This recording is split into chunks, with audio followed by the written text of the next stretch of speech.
Oke, kita mulai ya. Assalamualaikum warahmatullahi wabarakatuh. Selamat pagi. Selamat Pagi, pagi, Pak. Pagi, Bapak. Pak. Mungkin yang kameranya belum di dan Grace itu kan penelitian pendidikan ya. Dengan begitu dianggap kalian semua sudah memahami terkait eh, analisis data di penelitian biologi dan pendidikan biologi. Gitu ya, jenis datanya apa, terus analisis apa yang cocok untuk jenis data yang dikumpulkan itu dianggap sudah paham. Terus pengujian hipotesis, ya, itu di sini dianggap sudah paham. Ya, jadi tinggal pakai aja di research methodology. Oke, nah jadi anggap aja untuk merencanakan suatu penelitian itu bayangkan kalian sedang merencanakan perjalanan. Ya, bayangkan kalian sedang merencanakan suatu perjalanan. Oke, di mana kalau kalian sedang merencanakan suatu perjalanan ada preparation atau persiapan gitu ya. Nah, sama halnya seperti melakukan penelitian itu juga butuh persiapan atau preparation. Nah, persiapan-persiapan apa yang perlu dilakukan ketika kalian mau melakukan penelitian? Dan tentunya pertama itu kan harus mengidentifikasi masalahnya dulu. Ya, sesuai dengan bidang interest kalian, sesuai dengan ketertarikan kalian. Kemarin di awal juga sudah disampaikan ya. Kalian harus tahu dulu apa minat kalian di bidang biologi dan pendidikan biologi yang mau diteliti. Ya, diidentifikasi masalahnya. Nah, salah satu cara yang gampang kemarin sudah disampaikan, kalian cari paper-paper atau artikel-artikel penelitian yang relevan yang sudah terbit sebelumnya. Itu cara yang paling mudah, gitu. Yang paling mudah untuk mengidentifikasi masalah.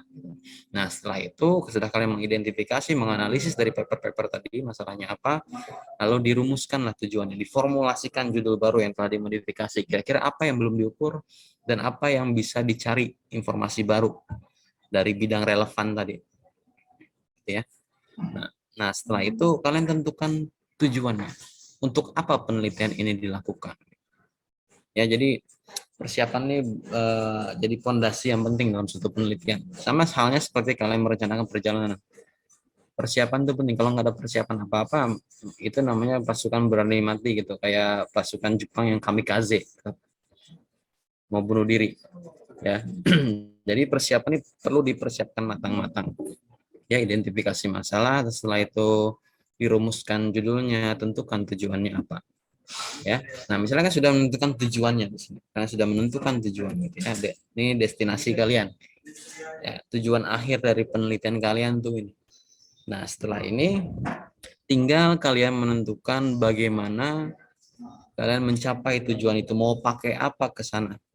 Ini kan lewat laut nih, kan nggak mungkin naik angkot gitu ya, nggak mungkin angkot tuh nyebrang laut. Ya, nggak bisa juga pakai getek, tapi kan itu butuh waktu yang lama.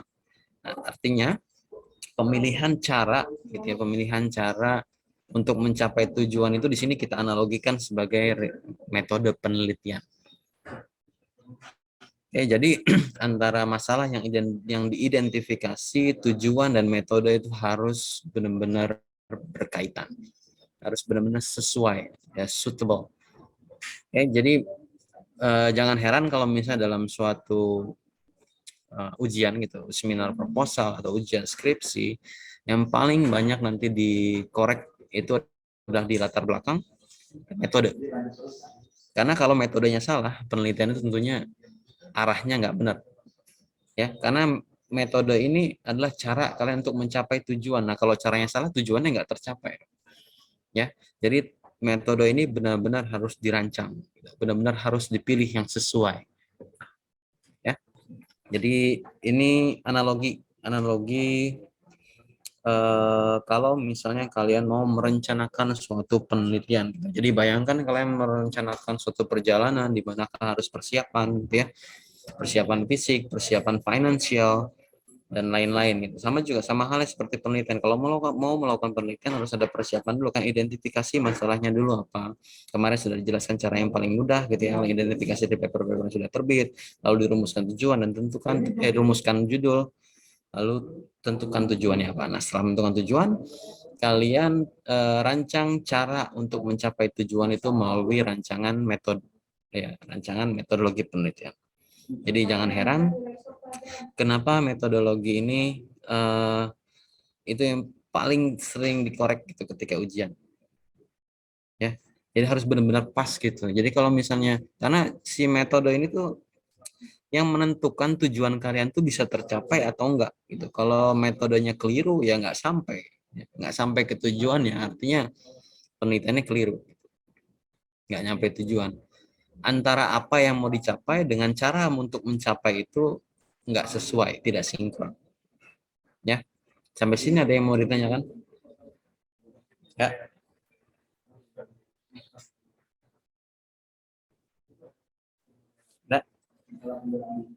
Lanjut ya, Pak. lanjut aja. Kenapa lanjut aja? Elok nggak ada yang mau ditanyain? Hmm? Sudah paham maksudnya? Sudah paham maksudnya dari ilustrasi ini? Di sini nih mau menjelaskan posisi metode penelitian gitu. Jadi betapa pentingnya metode penelitian itu dirancang dengan baik. Jadi kalau misalnya rancangannya keliru, tujuannya nggak tercapai. Tujuan dari penelitian itu tidak tercapai. Jadi ini apa namanya part penting dalam penelitian. Ya, nggak ada lagi yang mau ditanyain? Mau nanya, Pak. Ya silahkan ya, silahkan. Kan kata Bapak tadi, metode penelitian itu kan menentukan jalan yang untuk kita buat yang intinya metode gitu nah, Pak. Ya, Jadi yang intinya mau aku metode. nanya tuh gimana sih biar dapat metode yang tepat dan mudah gitu, Pak. Oh, Makasih. metode yang tepat dan mudah. Oke. Sebenarnya mudah itu relatif ya. Mudah itu relatif. Bisa aja mudah menurut Elok, tapi susah menurut Iren gitu. Bisa aja mudah menurut Iren, bisa juga susah menurut Elok. Jadi tergantung kamu tuh paham nggak dengan apa yang mau kamu teliti. Gitu ya, paham tidak dengan apa yang mau kamu teliti. Jadi benar-benar kamu kalau mau penelitian tuh disukai dulu apa yang mau diteliti. Jadi benar-benar bidang yang mau diteliti itu sesuai dengan minat kalian. Jadi kalau nggak disukai dulu ya pasti semuanya jalannya susah. Ya jadi dipelajari dulu, dipahami dulu, ya, disukai dulu apa yang mau dipelajari dan diteliti. Nah, nanti di sini diberitahu cara gitu ya. Cara untuk menentukan penelitian itu menggunakan metode apa ya. Ya nanti setelah ini dijelaskan. Untuk ini jelas ya. Jadi ini analogi ini ilustrasi ini untuk menjelaskan posisi metodologi dalam penelitian ya. Jadi di sini dianalogikan kalian penelitian itu anggap aja seperti merancang suatu perjalanan. Ya merencanakan untuk perjalanan. Oke.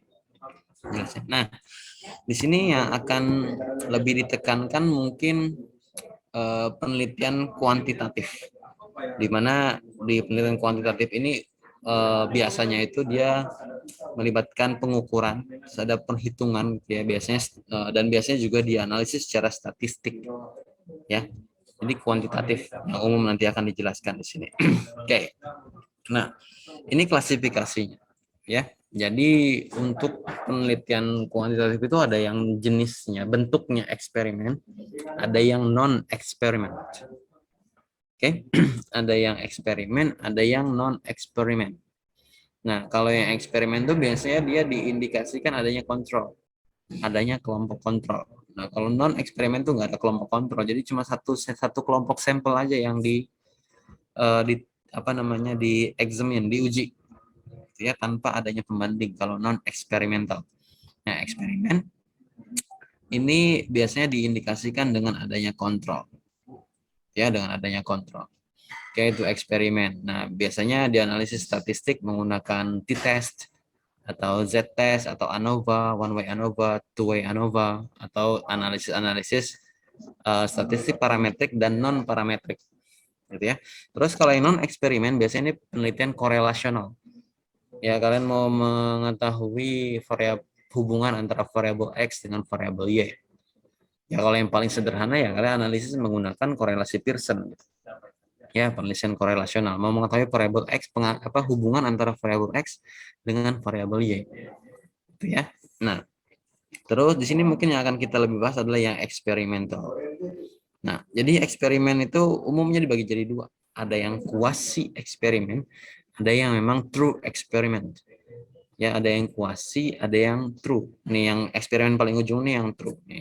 Ini true experiment.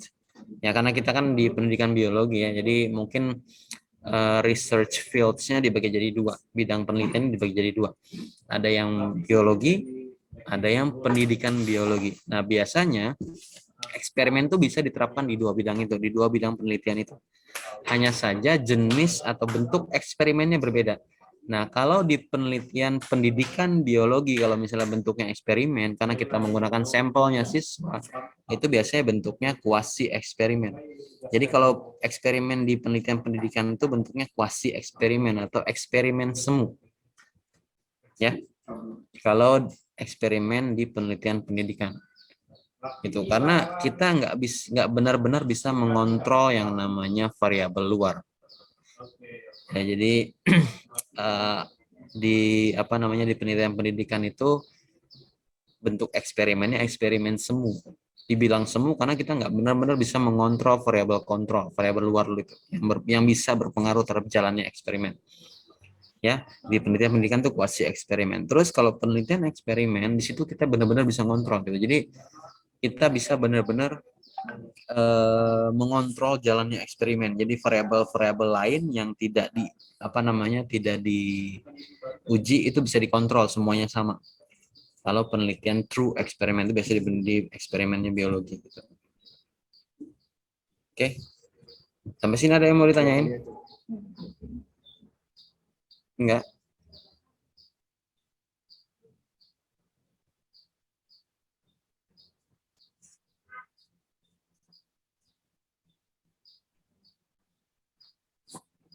Enggak ada. Enggak ada terus ya.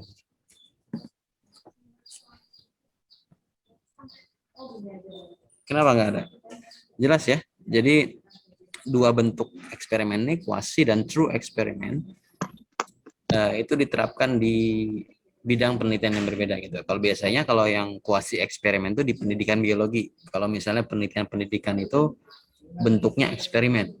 Jadi kalian mau menguji suatu efektivitas suatu metode atau model pembelajaran di mana nantinya kalian menggunakan dua kelompok sampel, satunya kelompok treatment yang dibelajarkan dengan metode yang mau kalian uji efektivitasnya, satunya kelompok kontrol yang tidak menggunakan metode atau model yang mau diuji.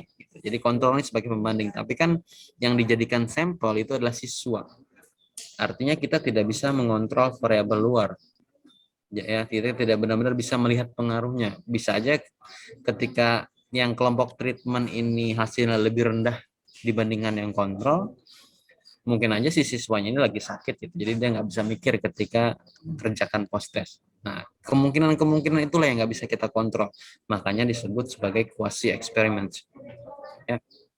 Oke, nah untuk yang true experiment ini di IV itu artinya independent variables. IV ini yang IV itu yang kayak angka 4 itu independent variable atau variabel bebas. Jadi untuk yang true experiment itu benar-benar bisa kita manipulasi untuk jalannya eksperimen gitu ya, itu bisa kita manipulasi. Oke, nah biasanya eksperimen true eksperimen ini untuk penelitian eksperimen di bidang biologi murni. Ya, misal kalian mau menguji ekstrak tumbuhan tertentu untuk menekan pertumbuhan bakteri. Itu ya, di situ ada variabel bebas yang bisa kita manipulasi untuk diuji. Oke? Jelas ya? Jelas ya antara kuasi eksperimen dan eksperimen. Oke? Jelas, Pak. Yang pertanyaan? Oke, kita lanjut. Nah, ini komparasi yang lebih jelas gitu ya. Komparasi yang lebih jelas. Kalau penelitian eksperimen dan kuasi eksperimen, ya, penelitian eksperimen dan kuasi eksperimen itu sudah pasti dia kuantitatif. Pasti kuantitatif kalau yang eksperimen. Mau baik itu yang true experiment atau yang kuasi eksperimen itu pasti kuantitatif. Artinya ada data-data yang diukur dan dianalisis secara statistik. Ya, kalau eksperimen dan kuasi eksperimen itu biasanya dia memang sudah pasti kuantitatif. Artinya ada data yang berupa kuantitas, ya, data kuantitas yang diukur. Itu kalau eksperimen dan kuasi eksperimen. Dan bedanya kalau yang non eksperimental itu bisa dua kemungkinan. Dia bisa kuantitatif, bisa juga kualitatif. Ya, kalau yang non eksperimen itu bisa kuantitatif, bisa kualitatif. Nih, di sini ada contohnya. Ya, biasanya kayak penelitian-penelitian survei atau kalian mau nyebar kuesioner gitu ya.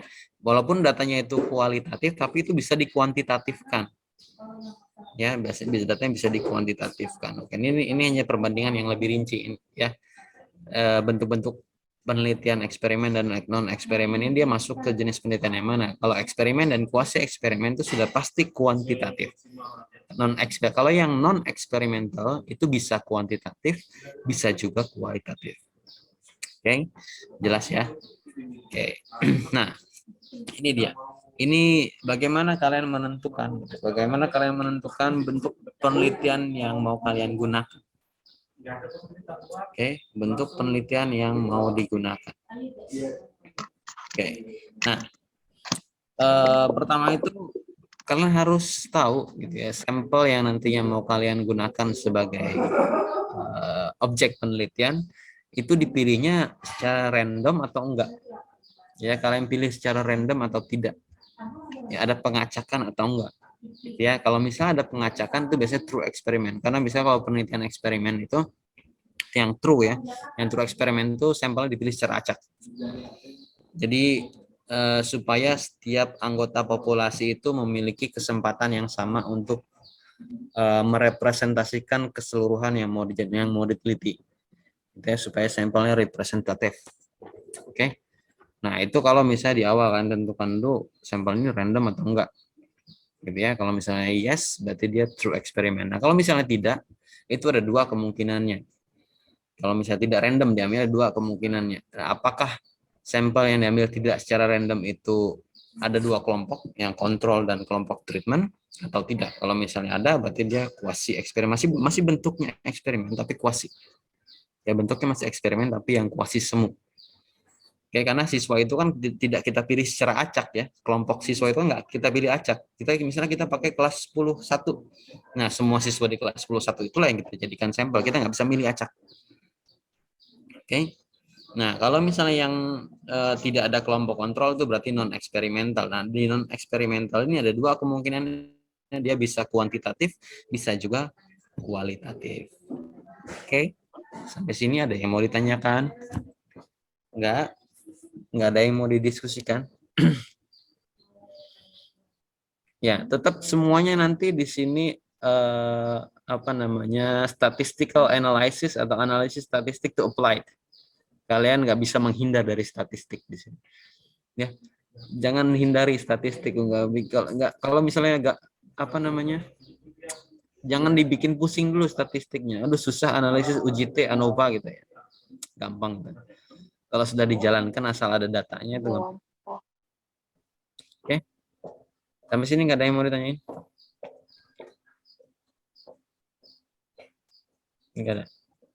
Tidak ada. Nggak ada terus kalian nih. Coba tanya dong apa kayak gitu. Nggak ada ya? Oke, kita review sedikit. Kita review sedikit terkait apa yang sudah dijelaskan. Jadi, apa yang sudah dijelaskan tadi itu adalah bentuk-bentuk penelitian yang umum di bidang pendidikan biologi dan biologi. Yang bentuknya eksperimen gitu. Jadi, bahkan di bidang pendidikan itu juga ada eksperimennya. Jadi yang kita jadikan sampel eksperimen itu siswa di situ, karena kita mau menguji model atau menguji bahan ajar yang kita kembangkan. Gitu ya. Itu bentuknya kuasi eksperimen. Dan di situ kita tidak bisa mengontrol variabel-variabel luar yang mengganggu jalannya eksperimen. Nah, kalau di penelitian biologi itu true experiment. Ya, true experiment yang sampelnya dipilih secara acak. Yang apa namanya, supaya setiap anggota populasi itu memiliki kesempatan yang sama untuk dijadikan sampel sebagai representasi populasi. Ya. Oke. Nah, nggak ada yang mau ditanyakan sampai sini? Nggak ada ya? Jelas ya? Sudah bisa menentukan dari judul yang sudah kalian buat? Belum? Oke, nanti ya. Oke. Nah, terus bagaimana jenis penelitian yang lain? Jenis penelitian lain di bidang biologi.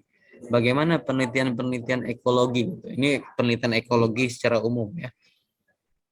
Nah, di sini umumnya itu tidak dalam bentuk eksperimen kalau penelitian ekologi.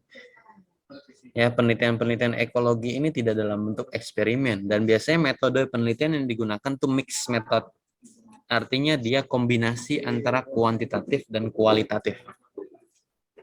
Kalau penelitian ekologi itu kombinasi kuantitatif dan kualitatif.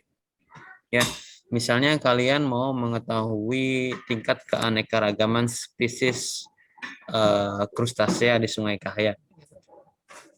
Ya, itu penelitian ekologi. Yang digunakan pasti mixed method. Nah, mungkin yang agak ribetnya itu kalian harus benar-benar bisa merancang teknik pengambilan sampel. Harus benar-benar sampel itu representatif. Nanti yang diukur itu bisa tingkat keanekaragaman, dominansi, kerapatan populasi, pola distribusi, yang mana setiap ini ada rumusnya masing-masing. Nantilah di mata kuliah ekologi tumbuhan dan ekologi hewan itu pasti akan dijelaskan. Untuk menganalisis atau mengukur parameter-parameter ekologis, ya, analisis populasi, analisis keanekaragaman, itu juga bisa dijadikan penelitian. Itu bisa dijadikan penelitian di bidang ekologi. Misalnya di daerah kampung kalian gitu ada keanekaragaman yang belum pernah dieksplorasi sebelumnya. Ya, ada jenis-jenis tumbuhan yang belum pernah dieksplorasi sebelumnya, atau serangga belum ada yang mengeksplor serangga di hutan tempat kalian tinggal di kampung sana belum ada. Kalian bisa analisis itu. Ya, bisa diinventarisasi dulu awalnya, lalu dianalisis keanekaragamannya, seberapa beragam serangga yang ada di daerah tempat kalian tinggal. Itu penelitian ekologi. Di penelitian ini tidak ada eksperimen. Kalian hanya mendeskripsikan apa yang kalian temukan. Jadi sifatnya itu induktif. Sifatnya induktif kalau misalnya penelitian ekologi secara umum. Ya, kalau penelitian eksperimen itu deduktif. Jadi kalian harus merumuskan hipotesis dulu. Kalian duga dulu jawabannya apa. Kalau eksperimen. Ya, eksperimen itu harus ada hipotesisnya dulu. Nah, kalau di sini ini sifatnya induktif biasanya. Ya. Jadi kalian nggak bisa duga apa yang ada di situ. Jadi kalian nanti deskripsikan dan analisis apa yang kalian temukan. Kalau misalnya tingkat keanekaragaman serangga, ya kalian deskripsikan nanti tingkat keanekaragaman serangga di lokasi penelitian itu berdasarkan data yang kalian kumpulkan dan hasil analisisnya. Itu yang kalian sampaikan dengan dukungan dari referensi-referensi yang relevan. Dan diusahakan referensinya itu jangan dari blog, ya, harus artikel atau buku. Ya. Oke, sampai sini ada yang mau ditanyakan tidak? Mau nanya Pak, Ya, silakan. tadi kan untuk penelitian ekologi dikatakan metode campuran. Nah, itu tapi tadi dikatakan bahwa itu kita cuma mendeskripsikan. Jadi kalau pendeskripsian itu identik dengan penelitian kualitatif. Nah, lalu untuk kuantitatifnya Pak di bagian mana? Oke. Jadi gini, ketika kamu mendeskripsikan tingkat keanekaragaman serangga misalnya, nah dasar kamu mendeskripsikan tingkat keanekaragaman tinggi, rendah, atau sedang itu dari hasil analisis tingkat keanekaragaman menggunakan rumus Shannon-Weiner. Jadi ada rumusnya. Nah, Shannon-Weiner ini dihitung berdasarkan jumlah individu dan jumlah spesies yang ditemukan. Nah, jumlah itu kan dalam kuantitas, ya, dalam bentuk angka. Nah, itu yang dianalisis itu data kuantitatifnya. Nah, dari hasil analisis itu baru dideskripsikan. Nah, yang hasil analisis Shannon-Weinernya itu dalam bentuk kuantitatif, deskripsinya kualitatif, makanya disebut sebagai mixed method.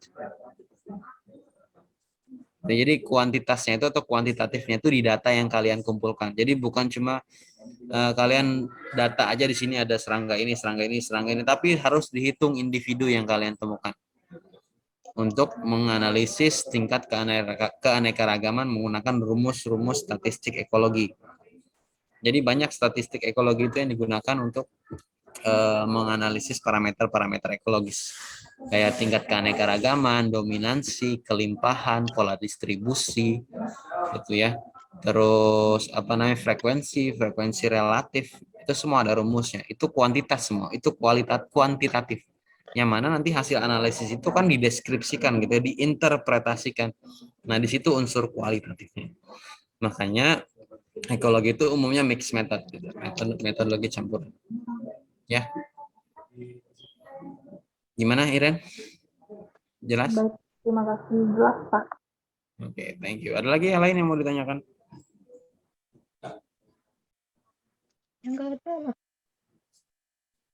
Ada? Yang anggotanya ada Erni, Irena, Gamaliel, Patricia, dan Lima. Di sini kami mengambil judul efektivitas Project Based Learning atau PJBL terhadap peningkatan berpikir ilmiah peserta didik dalam studi kasus. Nah, di sini alasan merumuskannya ada dua. Project Based Learning atau PJBL mampu untuk mendorong menerapkan pengetahuan dan keterampilan peserta didik.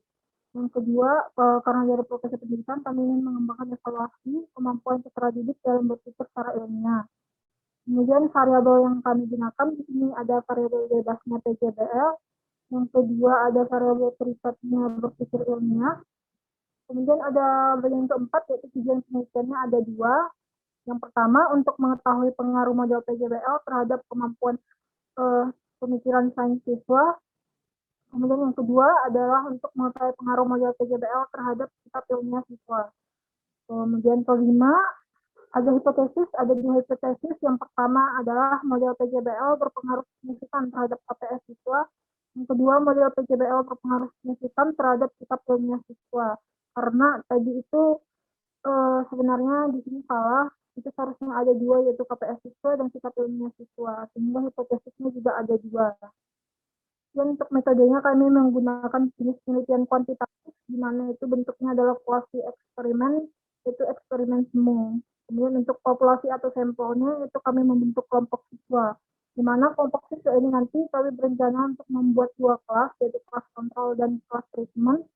Nah, untuk kelasnya itu kan tadi dia ada kelas eksperimen, jadi dalam kelas itu tentu untuk penentuan kelompoknya kelas tadi itu kita nggak bisa, kami tidak bisa memprediksi variabel atau faktor apa saja yang nanti akan datang di luar variabel yang sudah kami jelaskan yang kedua tadi. Demikian Pak, terima kasih.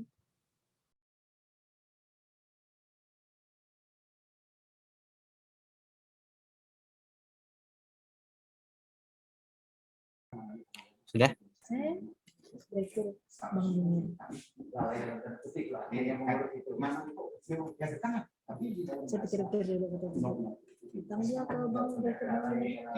Presentasinya udah selesai? Saya mau datangnya ya Dewan Direksi, saya mau ganti ini sebagai Bang ini, saya mau direkturnya. Siapa Anda? Ya sudah Pak. Oh sudah. Oke. Sebelum dikomentarin, dari kelompok yang lain ada yang ingin ditanyakan?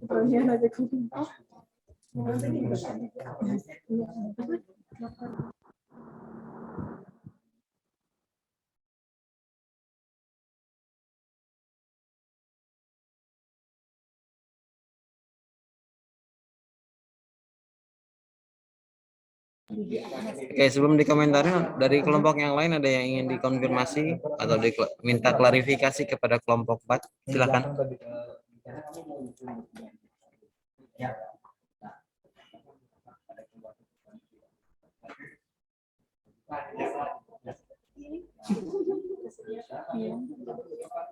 Silakan kalau ada yang ingin ditanyakan.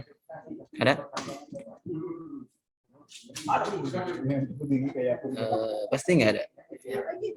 Ada Pak. Oh ada, Erlina silakan. Nah, di alasan perumusan judul kan di nomor 1 dikatakan PJBL mampu mendorong menerapkan pengetahuan. Maksudnya apa ya?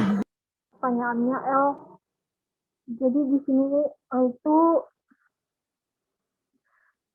ada di poin pertama yaitu menerapkan pengetahuan dan keterampilan peserta didik. Jadi kan selama ini tuh kita ketahui banyak peserta didik itu yang hanya memiliki pengetahuan secara teori, namun untuk mempraktekkannya itu mereka kurang seperti itu. Nah, jadi dalam judul ini alasan salah satunya itu adalah kenapa kami ingin mengetahui bagaimana si project based learning ini, si PJBL ini dapat memberikan efektivitas dalam peningkatan berpikir ilmiah peserta didik. Jadi mereka teori yang sudah mereka terima, teori yang sudah mereka kuasai, bagaimana caranya mereka ini mengimplementasikannya, menerapkannya dalam studi kasus melalui ini tadi metode project based learning-nya, demikian L. Sehingga kami nanti berdasarkan hal ini kami tahu bagaimana tingkat pengetahuan dan keterampilan siswa didik ini dalam berpikir ilmiah untuk dalam suatu studi kasus. Demikian El, apakah dapat diterima? Terima kasih, Ren. Oke, itu yang ditanggapi oleh Irena. Erlina, gimana? Aduh, saya paham, Pak. Sudah cukup jelas. Oke, jadi gini. Yuk kita komentarin dulu. Jadi ini masih judul yang kemarin ya, Iren ya. Efektivitas project based learning terhadap peningkatan berpikir ilmiah peserta didik dalam studi kasus.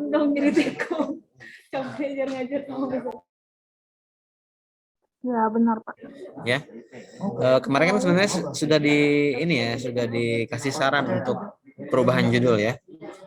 Oke, tapi nggak apa, kita telaah yang ini dulu ya. Jadi dari judul ini kita sudah bisa melihat tujuan dari penelitian itu kan mau tahu efektivitas PJBL terhadap peningkatan berpikir ilmiah.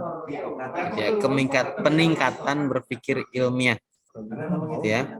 Nah, coba sekarang lihat di tujuannya, di hipotesisnya. Hipotesis. Lihat hipotesis.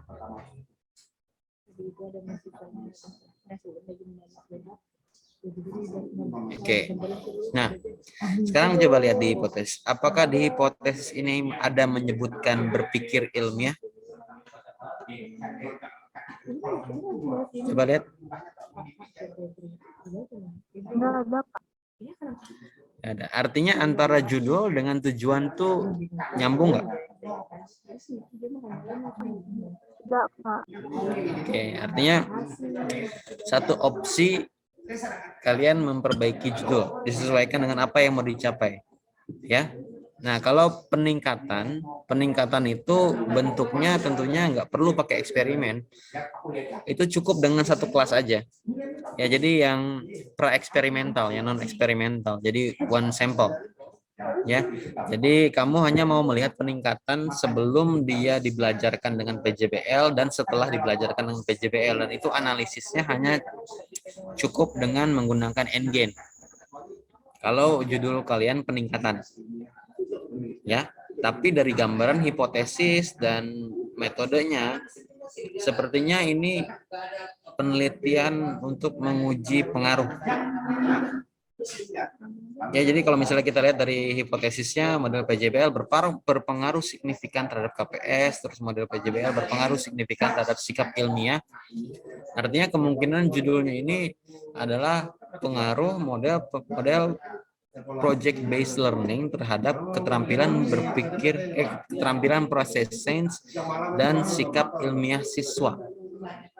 Nah, itu baru cocok dengan metode dan tujuan. Tadi kan di awal disampaikan kalian itu kalau mau planning research itu kayak mau planning trip gitu ya. Jadi di antara prepare tujuan dengan cara yang mau mencapai tujuan tuh harus sinkron. Kalau ini kan nggak sinkron.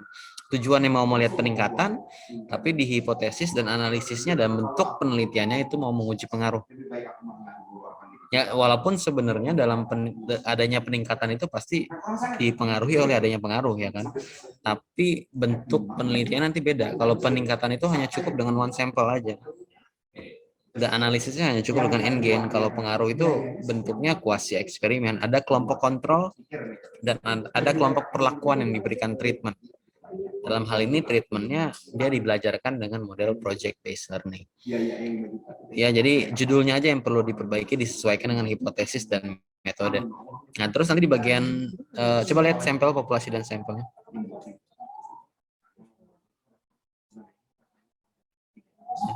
Di sini kelompok siswa. Kalau misalnya kalian menggunakan siswa kelas 11, artinya populasinya itu seluruh kelas 11 di sekolah yang kalian teliti. Itu populasi. Nah, sampelnya adalah kelas-kelas yang kalian pilih untuk dijadikan sampel penelitian. Misalnya ada kelas 11 MIPA 1 sampai 11 MIPA 5. Gitu ya.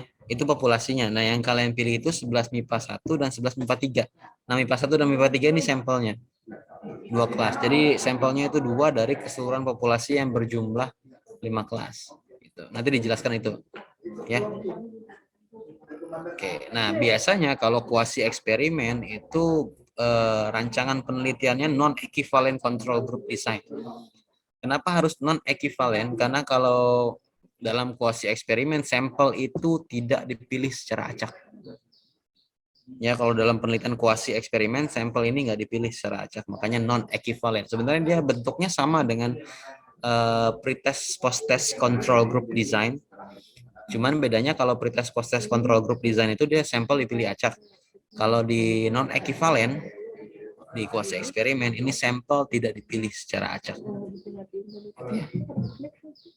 Oke, nah itu komentar untuk apa yang sudah dibuat oleh kelompok 4. Jadi ini sudah cukup baik apa yang dibuat. Dia cuma ada beberapa miss saja, ada beberapa kekeliruan. Artinya tidak ada yang tidak sinkron antara judul dengan metode yang dirancang. Jadi kamu rencana mau ke Italia, tapi alat yang digunakan itu maunya ke Rusia, jadi nggak nyampe. Mau melihat peningkatan, tapi caranya mau lihat pengaruh, kan nggak nyambung. Gitu ya. Nah di situ kalian bisa lihat kan ya betapa pentingnya metode penelitian yang sesuai, gitu, supaya bisa mencapai tujuan yang sudah kalian rumuskan. Oke, ya kelihatan ya dari yang kalian buat nih ya, ada kesenjangan gitu antara judul dengan metode, ya kan? Ada kesenjangan di situ ya.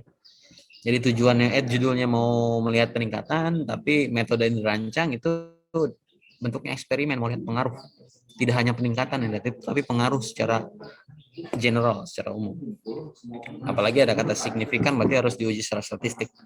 Sudah siap loh, Ya, oke. Gimana kelompok 4? Ada yang mau ditanyakan?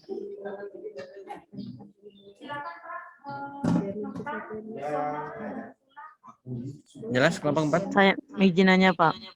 Ya silakan Elok. Misalkan kan judulnya nanti diganti, Pak.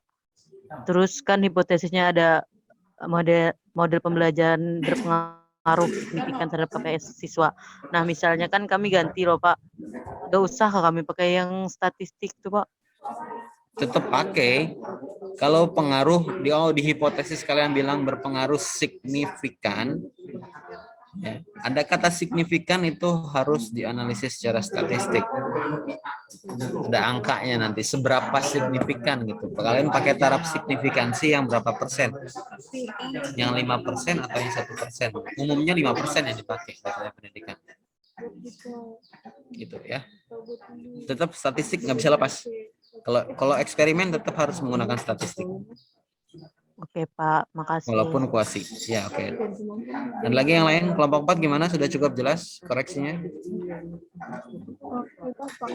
Saya ingin bertanya, Pak. Ya, silakan Iren.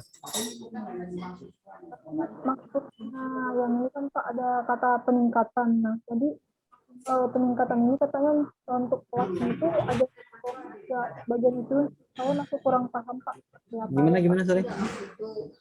Tadi kan berdasarkan penjelasan Bapak bahwa kata peningkatan itu hanya itu untuk kelasnya itu hanya ada satu kelas saja. Jadi untuk kelas yang ada project based learning-nya dengan ada yang sebelum project based learning itu Kayak gini.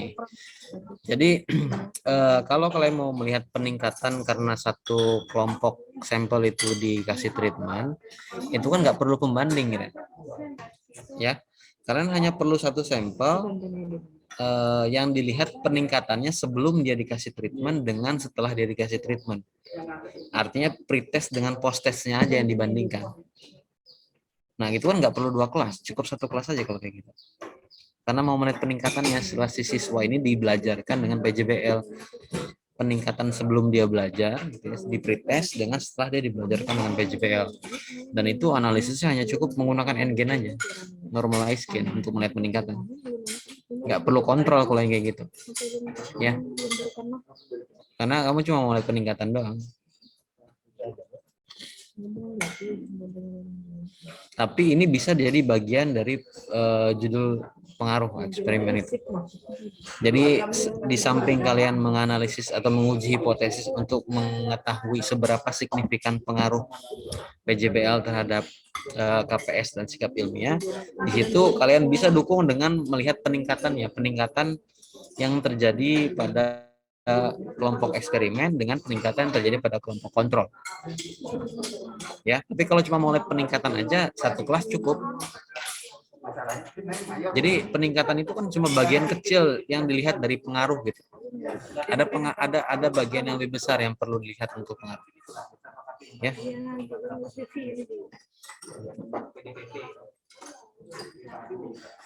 Baik, Pak, terima kasih Pak penjelasannya. Oke. Ada lagi yang lain?